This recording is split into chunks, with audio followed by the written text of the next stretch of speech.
বন্ধু, আমি এখন খড়গপুর রুটে আছি। আমি দুর্গাপুর রওনা নিচ্ছি।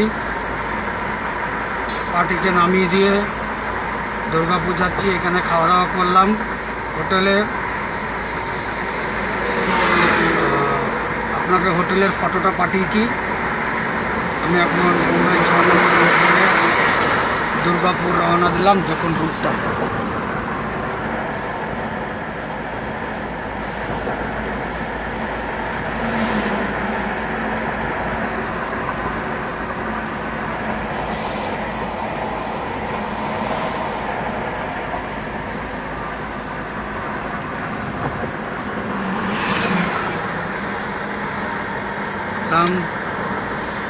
Tata, bye bye. ইনোভা নিয়ে বাড়ি চললাম। বাড়ি ঢুকতে ঢুকতে 7টা বাজবে। এখন 4টে বাজতে চললো, 7টা বাজবে।